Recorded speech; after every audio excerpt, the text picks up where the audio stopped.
Hi hello friends, welcome to my channel baby channel. ఇవాళ నేను మీకు కాల్చిన వంకాయతోని పచ్చడిని ఎలా చేసుకోవాలి అనే ప్రాసెస్ని సింపుల్ అండ్ ఈజీగా చూపిద్దాం అనుకుంటున్నానండి. దీనికి నేను తీసుకున్నాను వంకాయ. చూడండి, వంకాయ నేనైతే పెద్ద సైజు తీసుకున్నాను. దీనికి ఏదైనా ఏ వంకాయ అవైలబుల్గా ఉన్నా కూడా యూస్ చేసుకోవచ్చండి. ఇంకా టమాటాలు, పచ్చిమిర్చి, ఇంకా ఉల్లిపాయలు అండి. ఉల్లిపాయలని చిన్న చిన్న పీసెస్గా కట్ చేసుకున్నాను. ఇంకా దీని ప్రాసెస్లోకి ఇప్పుడు వెళ్దాం. వంకాయకి మీదన నేను ఆయిల్ అప్లై చేసుకున్నానండి. ఇది ఒక స్మాల్ టిప్, ఎందుకంటే ఆయిల్ అప్లై చేసుకోవడం వల్ల మీదన ఉన్న తొక్క అనేది ఈజీగా వచ్చేస్తుందండి. అందుకని చెప్పి నేను ముందుగా ఆయిల్ని అప్లై చేసుకున్నాను. ఇప్పుడు స్టవ్ ఆన్ చేసుకుందామండి. స్టవ్ ఆన్ చేసుకొని ఇంక ఈ వంకాయని పెట్టుకుందాం. ఇప్పుడు ఇంకా ఈ మొత్తం వంకాయ అనేది చక్కగా కాల్చుకోవటమేనండి. కాల్చుకునేటప్పుడు ఇదిగోండి, అన్ని సైడ్స్ చక్కగా మొత్తం కాలేటట్లుగా, మొత్తం అంతా కుక్ అయ్యేటట్టుగా మాత్రం చూసుకోవాలండి. ఒక సైడ్ కుక్ అయ్యి ఇంకో సైడ్ కుక్ అవ్వకపోతే వంకాయ అనేది పచ్చి పచ్చిగా ఉంటుందండి. అందుకు అన్ని సైడ్స్ టర్న్ చేసుకుంటూ ఉండండి, తిప్పుతూ ఉండండి అన్ని సైడ్స్. ఇదిగోండి, ఈ విధంగా టర్న్ చేస్తూ ఉండండి. చూడండి, వంకాయ చక్కగా కుక్ అయిపోయింది. అందుకనేసి ఓపెన్ అయింది, చూసారా? అంటే లోపల కూడా బాగా కుక్ అయింది. ఇంత పెద్ద సైజు వంకాయ అయినా కూడా చూడండి లోపల వరకు చక్కగా కుక్ అయిందనమాట. స్లోగా కుక్ చేసుకోవాలి. హైలో పెట్టేశారంటే మాత్రం మాడిపోతుందండి. లోపల అస్సలు వంకాయ అనేది ఉడకదు, పచ్చిగా ఉండిపోతుంది. సిమ్లో చక్కగా కుక్ చేసుకోండి. చూడండి, చక్కగా కుక్ అయిపోయిందండి వంకాయ అంతా లోపల కూడాని. ఇప్పుడు నెక్స్ట్ ప్రాసెస్లోకి వెళ్దాం. వంకాయని చల్లారనిద్దామండి. నెక్స్ట్ ప్రాసెస్లోకి వెళ్తే స్టవ్ ఆన్ చేసుకొని కళాయి పెట్టుకొని, కళాయి బాగా హీట్ అయిన తర్వాత ఆయిల్ వేసుకోండి. ఆయిల్ అనేది బాగా హీట్ అవ్వాలండి. ఆయిల్ హీట్ అయింది కదా, ఇప్పుడు ఇందులోని మనం పోపు వేసుకుందాం. పోపు కోసం శనగపప్పు, మినపప్పు, ఆవాలు, జీలకర్ర వేస్తున్నాను.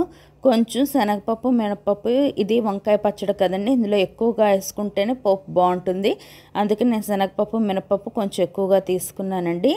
దీన్ని ఒకసారి మిక్స్ చేసుకుందామండి.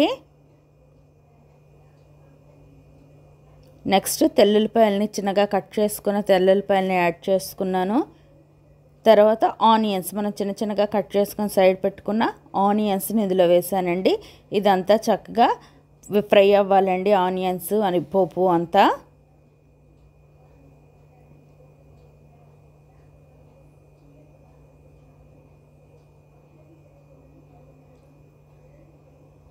ఇదంతా ఒకసారి మిక్స్ చేసుకుందాం. ఈ వంకాయ పచ్చడి అనేది చాలామంది పోపు వేయకుండా చేస్తారండి, అది మీ చాయిస్. ఆనియన్స్ తొందరగా కుక్ అవ్వాలంటే సాల్ట్ యాడ్ చేయాలి, అందుకే నేను సాల్ట్, పసుపు యాడ్ చేశాను. చాలామంది పోపు వేయకుండా పచ్చి ఉల్లిపాయలు అవన్నీ వేస్తారండి, నేనైతే పోపు వేసుకుంటున్నాను. నెక్స్ట్ ఎండుమిర్చి యాడ్ చేసుకుందామండి. కావాలంటే ఈ వంకాయ పచ్చడి పెరుగు కూడా యాడ్ చేసుకోవచ్చండి, అది కూడా చాలా టేస్టీగా ఉంటుంది. ఈరోజు నేను చేసే ప్రాసెస్లో అయితే పెరుగు వేయట్లేదు, మీ ఇష్టం అండి. మీరు ఈ పచ్చడి పెరుగు కూడా వేసుకోవచ్చు. నెక్స్ట్ కరివేపాకు అండి, కరివేపాకు యాడ్ చేసుకుందాం.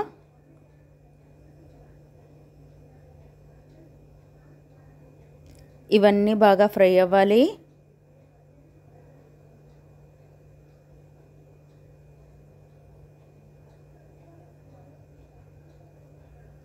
నెక్స్ట్ పచ్చిమిర్చి అండి, చిన్న చిన్నగా కట్ చేసుకున్న పచ్చిమిర్చి.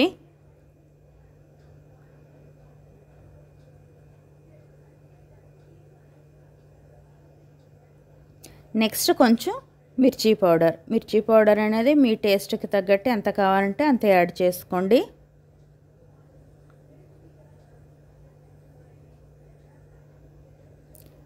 పోపు అంతా బాగా మిక్స్ చేసేసుకున్నాక ఇంకా మన టమాటో పీసెస్ని యాడ్ చేసుకుందాం అండి. ఈ పోపులంతా కూడా బాగా ఈ టమాటో, మన ఆనియన్స్ అన్నీ బాగా కుక్ అవ్వాలండి.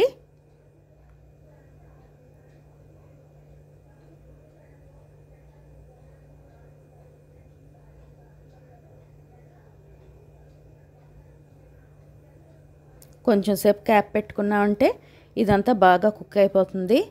ఒకసారి చూసుకుందాం అండి ఎంతవరకు కుక్ అయిందో, ఒకసారి మిక్స్ చేసి చూసుకుందాం. ఆయిల్ తేలుతుందంటే బాగా కుక్ అయిపోయినట్టే. ఇప్పుడు ఇందులో మనం ఇందాక కాల్చి పక్కన పెట్టేసుకున్న వంకాయకి తొక్క తీసేసానండి. ఇప్పుడు ఆ వంకాయ గుజ్జుని ఇందులో నేను మిక్స్ చేసుకుంటున్నాను.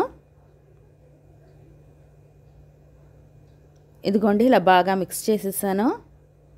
అంతేనండి, మన కాల్చిన వంకాయ పచ్చడి తయారైపోయింది.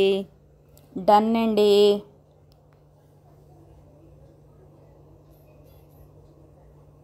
చూసారా ఎంత బాగుందో చూడటానికి,